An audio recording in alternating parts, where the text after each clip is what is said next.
Hello student, welcome to my YouTube channel Rohit academy. Student, आज हम इस वीडियो में आप लोगों को बताएंगे क्लास 12 का सब्जेक्ट आप लोगों का है बायोलॉजी, यानी कि आप लोगों का कक्षा 12 का विषय आप लोगों का जीव विज्ञान है। त्रैमासिक परीक्षा का ये आप लोगों का पेपर है 2025 का, बिल्कुल न्यू पेपर, वायरल पेपर आप लोग के सामने लेकर के आए। पेपर का जो कोड है यानी कि आप लोग का जो पैटर्न है क्या है, NM01 है। क्या है, NM01 है। इसका जो दिया गया है पूर्णांक 70 में 70 नंबर इस वीडियो में कंप्लीट तरीके से बताएंगे एंड आप लोग को समझाएंगे। बस आप लोग वीडियो अंत तक बने रहिएगा, एक एक क्वेश्चन का आंसर बताया जाएगा। आप लोग को जानकारी के लिए बता दूं बाबू कि ये जो पेपर है ना त्रैमासिक परीक्षा के लिए तो इम्पोर्टेंट है ही, लेकिन उसके साथ साथ अर्धवार्षिक यानी कि हाफ ईयरली एग्जाम के लिए भी इंपॉर्टेंट है, प्री बोर्ड और बोर्ड एग्जाम के लिए भी इंपॉर्टेंट है। सभी परीक्षाओं में यहीं से क्वेश्चन पूछे जाएंगे। चलिए बिना देरी के अपने क्वेश्चन पर आते हैं। पहला क्वेश्चन क्या का वाला दिया गया, इसमें 4 MCQ दिया गया। ठीक है, इस पेपर का जो पैटर्न है 4 MCQ है, बाकी सभी वर्णनात्मक प्रश्न दिया गया। का वाला क्वेश्चन दिया गया आगुणित कोशिका है, यानी कि इसमें बताना है कि आगुणित कोशिका कौन सी होती है। हमारा ऑप्शन क्या दिया गया, टेपिटर्म दिया गया, प्राग मृत कोशिका दिया गया, प्राग कण दिया गया, प्राग कोश दिया गया।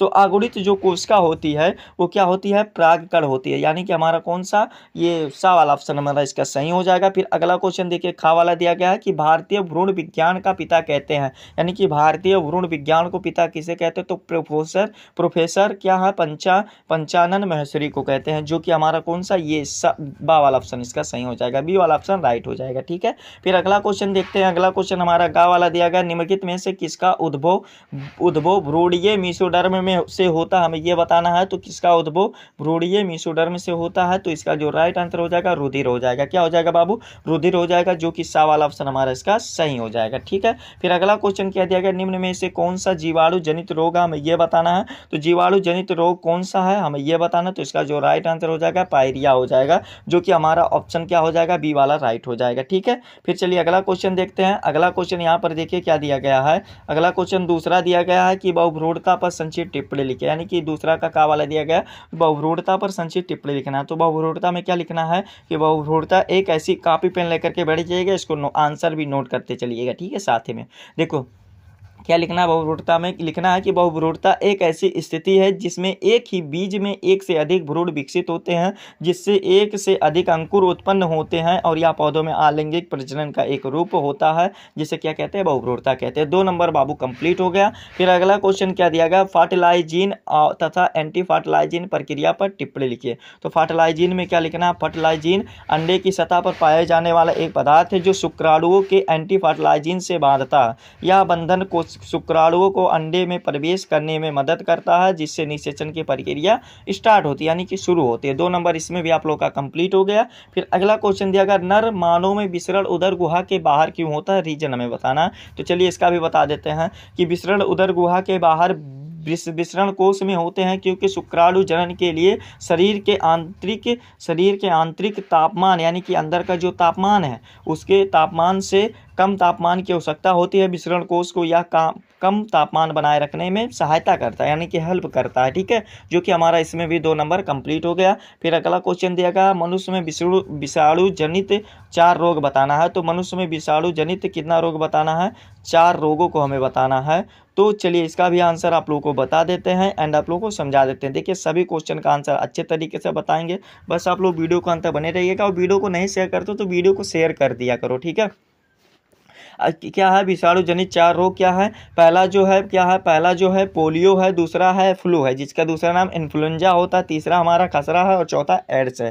ठीक है, ये वाला भी कंप्लीट हो गया। फिर अगला क्वेश्चन दिया गया, इंटरफेरॉन क्या है, इसका कार्य लिखिए, यानी कि इंटरफेरॉन क्या होता है, इसका कार्य हमें बताना है। इंटरफेरॉन में लिखना है कि इंटरफेरॉन प्रोटीन होते हैं जो शरीर के कोशिकाओं द्वारा विषाणु संक्रमण के जवाब में उत्पन्न होते हैं। इनका मुख्य कार्य विषाणु प्रतिकृति को रोकना और प्रतिरक्षा प्रणाली को सक्रिय करना होता है, यानी कि एक्टिव करना होता है, यही कहने का सेंस है। ये 2 नंबर इसमें भी कंप्लीट हो गया। फिर अगला क्वेश्चन दिया गया कि प्लाज्मिड क्या है, स्पष्ट कीजिए। तो इसमें लिखना है, प्लाज्मिड जीवाणु कोशिकाओं में पाए जाने वाले छोटे वृत्ताकार दोहरे स्टैंड वाले डीएनए अणु होते हैं, जो गुणसूत्र डीएनए से स्वतंत्र रूप से प्रतिकृति करते हैं, और इनका उपयोग आनुवंशिक इंजीनियरिंग में वाहक के रूप में किया जाता है। इस प्रकार से 2 नंबर इसमें भी बाबू कंप्लीट हो गया आप लोगों का।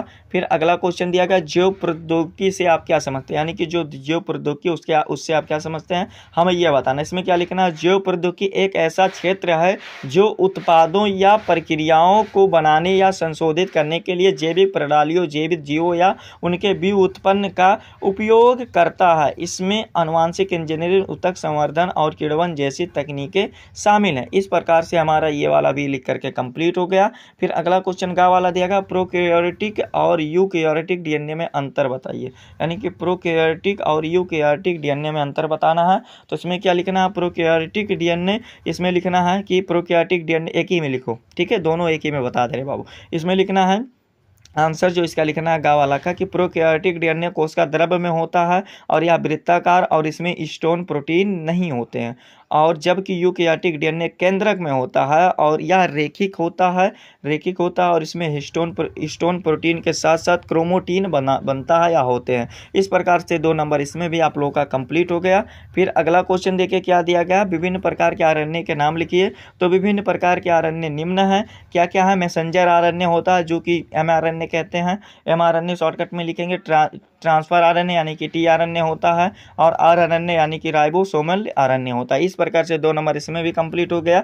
फिर अगला क्वेश्चन दिया गया, दोहरा निषेचन पर संक्षिप्त टिप्पणी लिखिए। यानी कि जो दोहरा निषेचन होता है इस पर हमें संक्षिप्त टिप्पणी लिख करके बताना है, ठीक है। तो इसके बारे में क्या लिखना है, इसमें लिखना है क्या कि दोहरा निषेचन आवृत बीजी पौधे में होने वाली एक अद्वितीय प्रक्रिया है जहां एक परागनलिका से 2 नर युग्मक निकलते हैं और एक नर युग्मक अंडे के साथ यानी कि अंडे के साथ मिलकर संलयन हो करके यानी कि मिल करके युग्मनज बनाता है, और जबकि दूसरा नर युग्मक केंद्रीय कोशिका के ध्रुवीय नाभिक के साथ संलयन करके प्राथमिक भ्रूणपोष नाभिक बनाता है।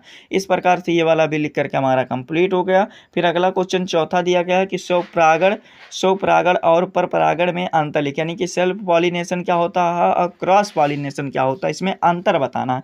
तो इसमें क्या लिखना है समझिएगा, इसमें लिखना है कि स्वपरागण में लिखना है क्या कि स्वपरागण में परागकण एक ही फूल के वर्तिकाग्र तक, एक ही फूल के वर्तिकाग्र पर या एक ही पौधों के दूसरे फूल के वर्तिकाग्र पर हस्तांतरित होते हैं, जबकि परपरागण में परागकण एक पौधे के फूल से दूसरे पौधे के फूल में वर्तिकाग्र पर हस्तांतरित होते हैं। स्वपरागण में आनुवंशिक विविधता कम होती है जबकि परपरागण में अधिक होती है। इस प्रकार से ये वाला भी लिख करके हमारा कंप्लीट हो गया। फिर अगला क्वेश्चन देखिए क्या दिया गया है, अगला क्वेश्चन दिया गया सर्टोली कोशिका पर टिप्पणी, यानी कि जो सर्टोली कोशिका होती है इस पर हमें क्या लिखना है, टिप्पणी लिखना है। 4 नंबर का ये वाला सभी क्वेश्चन है। तो इसमें क्या लिखना है, देखिए सर्टोली कोशिका में लिखना है कि सर्टोली कोशिका विसरण के शुक्रजनक नलिकाओं में पाई जाती है और ये विकासशील शुक्राणु कोशिकाओं को पोषण और सहारा प्रदान करती है, और ये शुक्राणु जनन के नियमन में भी महत्वपूर्ण भूमिका निभाती है और हार्मोन स्रावित करती है।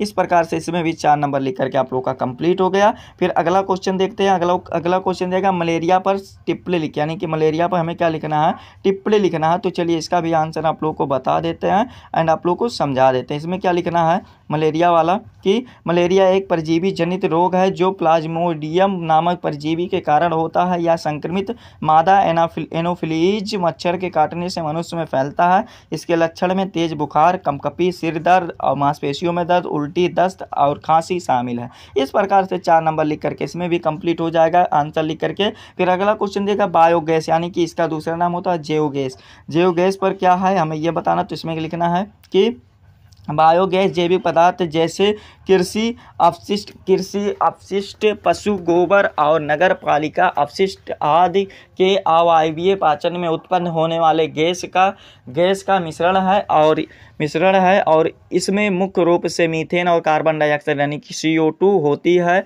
और इसका उपयोग ईंधन के रूप में किया जाता है। इस प्रकार से ये वाला भी लिख करके हमारा कंप्लीट हो गया, ठीक है, पूरा हो गया। फिर अगला क्वेश्चन 5वें का वाला दिया गया जो कि 4 नंबर का सभी क्वेश्चन दिया गया इसमें इस खंड में कि इसमें दिया गया कोडान और एंटी कोडान में अंतर लिखिए। यानी कि जो कोडान होता है इसमें दोनों में अंतर लिखना। तो लिखना है क्या, कोडान में सबसे पहले लिख लो कि या mRNA ऐसे लिखो, एक तरफ लिखो कोडान, एक तरफ लिखो एंटी कोडान। इसमें क्या लिखना है, कोडान में लिखो क्या कि कोडान में लिखना है कि यह mRNA का 3 न्यूक्लियोटाइडों का एक अनुक्रम होता है, ठीक है, जो mRNA जो एक विशिष्ट अमीनो एसिड को कोड बनाता है। ये हमारा पहला पॉइंट हो जाएगा। और दूसरा पहला पॉइंट एंटी कोडान में लिखना है कि यह tRNA का 3 न्यूक्लियोटाइड का एक अनुक्रम होता है जो mRNA पर एक पूरक कोडान से जोड़ता है, ठीक है।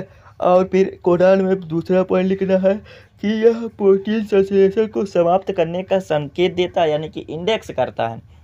और फिर एंटी कोडान में दूसरा पॉइंट लिखना है क्या कि यह सही एमिनो एसिड को प्रोटीन श्रृंखला में जोड़ता है। ठीक है, इस प्रकार से 4 नंबर इसमें भी कंप्लीट हो जाएगा। फिर अगला क्वेश्चन दिया गया है कि आनुवांशिक कोड पर टिप्पणी, यानी कि आनुवांशिक कोड पर टिप्पणी लिखना है। इसमें क्या लिखना है, आनुवांशिक कोड न्यूक्लियोटाइडों के अनुक्रमों यानी कि कोडान और एमिनो अम्लों के बीच के संबंध है। यह सार्वभौमिक होता है, जिसका अर्थ है कि अधिकांश जीवों में एक ही कोडान एक ही अपनी एमिनो एसिड को कोड करता है या कोडान के रूप में 3 न्यूक्लियोटाइडों के सेट के व्यवस्थित कर होता है। इस प्रकार से 4 नंबर इसमें भी कंप्लीट हो गया। फिर अगला क्वेश्चन दिया गया है कि प्रसव के समय होने वाले मुख्य परिवर्तन लिखें, यानी कि प्रसव के समय होने वाले क्या क्या परिवर्तन होता है हमें ये बताना है। तो इसमें क्या लिखना है, प्रसव के समय होने वाले मुख्य परिवर्तन निम्नलिखित हैं। पहला पॉइंट वाइज लिखिएगा। पहला पॉइंट लिखिएगा कि गर्भाशय ग्रीवा का पतला होना और फैलना। दूसरा पॉइंट लिखिएगा गर्भाशय में संकुचन जो बच्चों को जन्म नहर से नीचे धकेलता है। तीसरा पॉइंट क्या लिखना है, प्लेसेंटा का निष्कासन, ये तीसरा चरण होता है। चौथा पॉइंट क्या लिखना है, हार्मोनल परिवर्तन जैसे ऑक्सीटोसिन का स्रावण होता है। ठीक है, इस प्रकार से 4 नंबर बाबू 4 पॉइंट लिख करके कंप्लीट हो गया।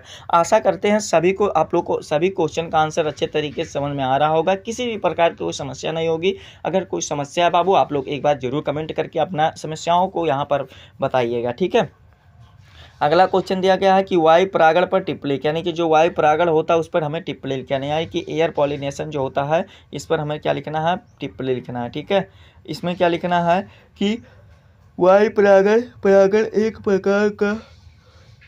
प्रकार का परागण है जिसमें परागकणों का हस्तांतरण हवा द्वारा होता है। इस प्रकार के परागण वाले पौधों में आमतौर पर हल्के और प्रचुर मात्रा में परागकण होते हैं और उनके फूल छोटे, रंगहीन और गंधहीन होते हैं, जिनमें परागकणों को आकर्षित करने की आवश्यकता नहीं होती। इस प्रकार से हमारा ये वाला भी 4 नंबर लिख करके कंप्लीट हो गया। फिर अगला क्वेश्चन दिया गया भ्रूणपोष क्या है, इसके विभिन्न प्रकारों का संक्षिप्त वर्णन कीजिए। भ्रूणपोष बता देना है, केंद्रीय भ्रूणपोष और कोशिकीय भ्रूणपोष और हेलोवियल भ्रूणपोष होता है ना, तो इसके बारे में बता देना बाबू। आप लोग इसको स्वयं से तैयार कर लीजिएगा, लॉन्ग आंसर टाइप क्वेश्चन है, 7 नंबर का, यानी कि दीर्घ उत्तरीय क्वेश्चन है। ठीक है, अथवा करके भी इसमें दिया गया है कि पुष्पी पौधों में लघु बीजाणु जनन पर सचित्र वर्णन कीजिए। तो ये वाला भी क्वेश्चन अच्छे तरीके से आप लोग प्रिपेयर कर लीजिएगा। फिर अगला क्वेश्चन 7वां दिया गया, यानी कि इस क्वेश्चन पेपर का लास्ट क्वेश्चन जो दिया गया क्या कि अंडाणु जनन तथा शुक्राणु जनन में अंतर लिखिए। तो अंडाणु जनन और शुक्राणु जनन में अंतर लिखना है, तो ये वाला भी आप लोग अच्छे तरीके से तैयार कर लीजिएगा। 7 नंबर का आसान है बाबू, आप लोग इसको तैयार कर लीजिएगा। को तो बता दे बाबू, चलो बता देते हैं। अंडाणु जनन और शुक्राणु जनन वाला बता दें क्या। देखो अंडाणु जनन एक तरफ लिखना है, एक तरफ शुक्राणु जनन। इसमें पहला पॉइंट लिखना है अंडाणु जनन में कि इसकी जो स्थान होता है अंडाशय होता है। अंडाणु जनन का स्थान क्या होता है, अंडाशय होता है, और जबकि इसका स्थान क्या, इसमें पहला पॉइंट लिखना है विसरण में, शुक्राणु जनन में कि इसका स्थान विसरण होता है। और दूसरा पॉइंट क्या लिखना है, अंडाणु जनन में दूसरा पॉइंट लिखना है, क्या लिखना है, अंडाणु जनन में दूसरा पॉइंट क्या लिखना है कि इसका उत्पाद एक कार्यात्मक अंडाणु और ध्रुवीय पिंड द्वारा होता है, जबकि इसमें लिखना है इसका उत्पाद 4 कार्यात्मक शुक्राणु द्वारा होता है। ये दूसरा पॉइंट हो गया। तीसरा पॉइंट क्या लिखना है, शुक्राणु जनन में कि यह नियंत्रण जन्म के बाद रुक जाता है, नहीं इसकी मतलब क्या लिखना है, या जन्म के बाद रुक जाता है, यौनारंभ पर शुरू हो जाता है, और जबकि इसमें लिखना है यौनारंभ से जीवन भर या चलता रहता है। इसमें तीसरा पॉइंट यही लिखना है। ठीक है, चलता रहता है। फिर अगला क्वेश्चन क्या लिखना है, अगला पॉइंट लिखना है, चौथा पॉइंट लिखना है शुक्राणु जनन में क्या लिखना है कि इसका आकार बड़ा गतिहीन अंडाणु के जैसा होता है, और जबकि शुक्राणु जनन में क्या लिखना है, चौथा पॉइंट कि इसका आकार छोटा गतिशील शुक्राणु के जैसा होता है। इस प्रकार हमारा ये वाला 7 नंबर इसमें भी कंप्लीट होगा। तो सभी क्वेश्चन का आंसर आप लोग को आसान शब्दों में, आसान भाषाओं में बता दिया गया एंड आप लोग को समझा दिया गया। ठीक है, यही था आप लोग का क्लास 9 का यही था आप लोग का क्लास 9th का पेपर था, जो कि आप लोग इस वीडियो में कंप्लीट तरीके से फुल सोल्यूशन के साथ 70 में 70 नंबर बिल्कुल कंप्लीट तरीके से बता दिया गया एंड आप लोग को समझा दिया गया। आप लोग को ये हमारा प्यारा सा लवली सा वीडियो कैसा लगा है कमेंट करके जरूर बताइएगा। हाँ, अगर आप हमारे चैनल पर नए हो तो बाबू चैनल को सब्सक्राइब कर लीजिएगा, बेल आइकन को दबा दीजिएगा, और आप लोग वीडियो को शेयर नहीं करते हो ना तो इस वीडियो को क्लास 12 के यानी कि कक्षा 12 के जितने भी स्टूडेंट हैं उनके पास अधिक से अधिक जरूर शेयर करके पहुंचा दीजिएगा। ठीक है, चलिए हम आप लोगों से मिलते हैं नेक्स्ट वीडियो में नेक्स्ट टॉपिक के साथ। तब तक के लिए जय हिंद, जय भारत, वंदे मातरम।